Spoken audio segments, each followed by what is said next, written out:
Welcome back to my channel golden days with me. চ চ চ চ করে রান্না হচ্ছে, শুনতে পাচ্ছেন? হ্যাঁ, আজকে অনেক অনেক অনেক দিন পর একটা ব্লগ নিয়ে চলে এলাম। রান্নাবান্না তো প্রায় ছেড়েই দিয়েছি বলতে গেলে। আমি তো সেই অপারেশনের পর থেকে সেভাবে আর রান্না টান্না করি না, এক আধ দিন করেছি একটু আধটু। তো আজকে সেই রান্না নিয়ে বসে গিয়েছি আর ভাবলাম আপনাদের সাথেও শেয়ার করি, যেহেতু আমি রান্নাঘরে চলে এসেছি। কারণ যেহেতু রান্নাবান্না সেইভাবে করি না, তো সেই জন্য আর দেখাতেও পারি না। তো আজকে যেহেতু করছি, অল্প করে আপনাদের সাথে শেয়ার করবো। এখন যেগুলো করছি সেটা কী হচ্ছে বলুন তো, রুই মাছ ভাজছি। অলরেডি আমি একটা মাছ ভেজে নিয়েছি। কী মাছ বলুন তো, খুব ফেভারিট একটা আমার মাছ, সেটা পাওয়া গেছে সেটা। আর রুই মাছ করছি, রুই মাছের পাতলা ঝোল করব। আর ওই ফেভারিট মাছটারও একটু পেঁয়াজ দিয়ে কষা কষা করে বানিয়ে নেব। তার কারণ আমি তখন এমনিতেও সর্ষে খেতাম না, এখন তো আরোই স্পাইসি খাওয়া যায় না। তো আমি আপনাদের দেখাবো অল্প করে কী করছি। তার আগে বলি যে যারা আমার চ্যানেলে সাবস্ক্রাইব করেছেন প্লিজ একটু দেখুন।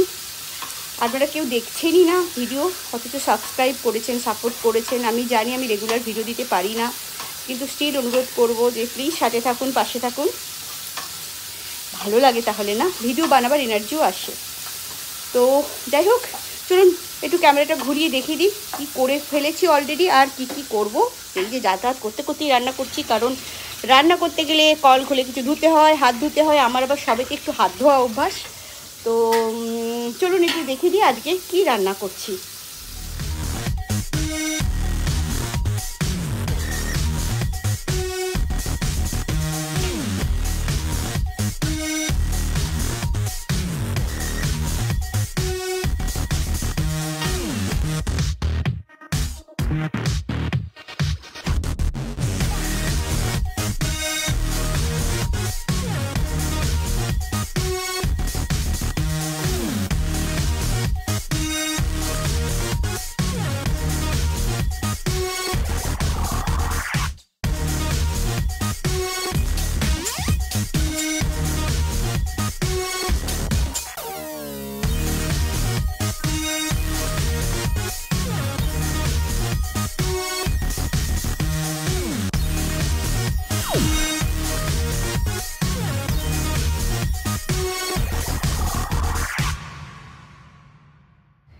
ছোট্ট করে আমার ব্লগে একটা ট্যুর করে দিলাম, নিউ ব্লগ নিয়ে চলে এসেছি। তার আগে একটু অনুরোধ করে দিলাম যে আমার চ্যানেলটি সাবস্ক্রাইব করে দেবেন। আর যদি সাবস্ক্রাইব করছেন তো একটু দেখুন না, প্রচুর প্রচুর ইন্টারেস্টিং টপিকে আমি ভিডিও করি আর এনার্জিও পাবো। তাহলে এই যে ক্যামেরা ঘুরিয়ে দিয়ে কী দেখাবো সেটা হচ্ছে এই যে ট্যাংরা মাছগুলো কীরকম নদর নদর বলুন তো ভেজে নিয়েছি। হ্যাঁ, ট্যাংরা মাছগুলো মোটামুটি ভাজা করে নেওয়া হয়েছে। অনেক দিন পর আমি ট্যাংরা খাবো, আর রুই তো সবসময়ই বানাই, এখানে তো রুই পাওয়া যায়। ট্যাংরা মাছটা পেয়েছি তাই নিয়ে এসেছি। তো পাবদাই খাচ্ছি আর রুই খাচ্ছি, বিশেষ কিছু খাচ্ছি না। অনেকদিন পর ট্যাংরা মাছ খাবো, আর এটা শুধুমাত্র এরকম পেঁয়াজ দিয়েই রান্না করবো, ঠিক করেছি। বলছি একটা মাছ কিনেছি, এটা হচ্ছে ট্যাংরা মাছ। সেই ট্যাংরা মাছটা একটু পেঁয়াজ দিয়ে, পেঁয়াজটাকে হালকা করে ভেজে নেবো, সুন্দর করে ভেজে দিয়ে পেঁয়াজ দিয়ে ঝাল করবো। কারণ ট্যাংরা মাছগুলো কষে কষে তো দেবো না, আর পেঁয়াজ দিয়ে ঝাল করবো। এদিকে রুই মাছ ভাজছি, এদিকে সবজি করে রেখেছি, মিক্স ভেজিটেবিল ভাজা করে রেখেছি পোলাও বানাবার জন্যে বা চাউমিন বানাবার জন্যে। এখানে চিকেন কিমা রেখেছি ভেজে। তো এটা দিয়েও পোলাও বানানো যায়, চাউমিন বানানো যায়, স্যান্ডউইচ বানানো যায়, রোল বানানো যায়, বিভিন্ন জিনিস বানানো যায়, মোমো বানানো যায়। মোমোটা অবশ্য কাঁচা দিয়ে বানাতে হয়, এটা আমি ভাজা করে রেখেছি পেঁয়াজ দিয়ে। তো এই হচ্ছে রান্না জোর কদমে। দেখালাম আপনাদের যে একদিকে টকবক করে রুই মাছ ভাজা হচ্ছে, আর এইদিকে সোনালি করে পেঁয়াজটা ভেজে নিয়ে ওতে মশলা দিয়ে আমি ট্যাংরা মাছের একটা মাখো মাখো ঝাল করব। লঙ্কা টঙ্কা কিচ্ছু থাকে না, হলুদ থাকে আর অল্প আজকাল জিরে দিচ্ছি। আগে তো শুধু হলুদ দিয়ে করতাম, এখন অল্প জিরে দিচ্ছি, কারণ খেতে পারি না নয়তো। আর রুই মাছটাও তাই, কোনো লঙ্কা নেই, শুধু জিরে আর হলুদ দিয়ে রান্না করব। আমি কিন্তু জিরে হলুদ দিয়েও খুব সুস্বাদু রান্না করছি। কারণ প্রথম আমার জন্য আলাদা রান্না হতো, এখন আমার ছেলে হাজব্যান্ডও এই রান্না খায়। তো ছেলে তো এমনিতে কাঁটা মাছ খায় না, কিন্তু যখন ভেটকি মাছ করি এইভাবেই করি, তখনও খাচ্ছে। এবং সবাই বলছে আমি নাকি যেদিন যেদিন রান্না করেছি, এক আধ দিন করেছি তো ভালো রান্না করেছি। আর ওদের জন্য আমি বেশিরভাগ তো খাবার আনিয়ে দিই, আমার হোম ডেলিভারি আছে, এখন কুক তো রাখিনি, আর সে এখনও চলছে। আমার মাছ রান্নাটা নয় আমার হাজব্যান্ড করে দেয়, নয় আমি করে খাই। কিন্তু আমি একদিন ভেটকি মাছ করেছিলাম ফিলেট নিয়ে এসে সবার জন্য। ওরা বলেছে খুব ভালো হয়েছে, নাইবা সর্ষে দিয়ে করলে, নাইবা পাতুরি করলে, তুমি যে ঝালটা করছো সেটাও ভালো হয়েছে। আমি মাছগুলো একটু উল্টে দিলাম, রুই মাছগুলো, ট্যাংরা মাছ তো ভেজে নিয়েছি, কারণ ট্যাংরা মাছ ভাজবার সময় এত কনসেন্ট্রেশন দিতে হয়, এত ট্যাংরা মাছের তেল ছিটকায়, তো একদম ছিটিয়ে ছিটিয়ে মুখে টুকে পড়ে, তো আমি ওই জন্য ভেজে নিয়ে আপনাদের সাথে কথা বলতে এলাম।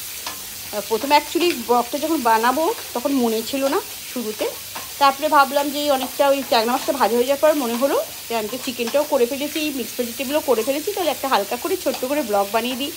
অনেক দিন পর কিচেনে এলাম যখন, একটা ছোটোখাটো রান্না যখন করছি, একটা ছোটোখাটো একটু ছোট্ট করে আপনাদের যদি ব্লগ বানিয়ে দিই। তো পেঁয়াজটা প্রায় সোনালি করে ভাজা হয়ে গেছে, আমি হলুদ আর জিরে গুলে রেখেছি, সেটা দিয়ে মিশিয়ে আবার একটু ভালো করে ভাজা করে নেব। আর রুই মাছের ঝোলও তাই খুব হালকা করেই করব। তো দেখতে থাকুন, সাথে থাকুন, পাশে থাকুন। ভিডিও তো দেখছেন না কেউ, যারা দেখছেন তাদের অসংখ্য ধন্যবাদ। দেখছে অনেকেই দেখে, যারা দেখে তাদের দিকেরই সংসার, ঠিক আছে।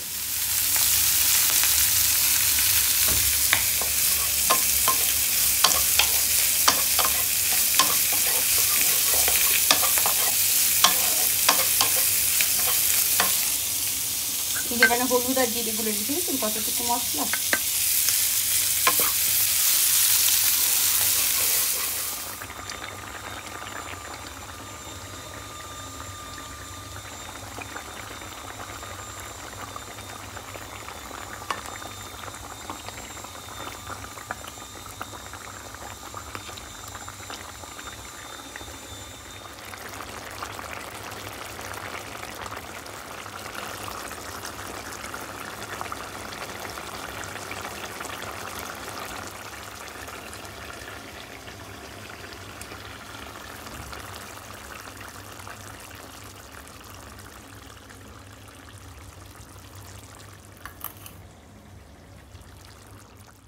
গ্যাস ওভেন বন্ধ করে দিয়েছি। কি ভালো দেখতে হয়েছে না, কতদিন পর ট্যাংরা মাছ হচ্ছে। এমনিতে তো এখন আমার হালকা মাছ খাওয়ার কথা, তাই পাবদা রুই খাচ্ছিলাম, খেয়ে খেয়ে বোর হয়ে গেছি। ট্যাংরা মাছটা পাওয়া গেছে বলে মনটা আজ খুব খুশি খুশি, রান্নাও করে ফেললাম। এক্সস্ট বন্ধ করে দিলাম, ব্যাস কী রান্না করেছি দেখালাম। আর এদিকে ভাতও করে নিয়েছি, এই যে। তো ভাত, ট্যাংরা মাছের ঝোল, রুই মাছের ঝোল, চিকেন কিমা আর মিক্সড ভেজিটেবল, এই হচ্ছে। তো গুড নাইট, আবার দেখা হবে কখনো নতুন কোনো ব্লগে, নতুন কোথাও, নতুনখানে। আজকের মতো এখানেই এন্ড করলাম, গুড নাইট। আর অনেক দিন পর একটা ব্লগ বানালাম আপনাদের জন্য। Bye bye.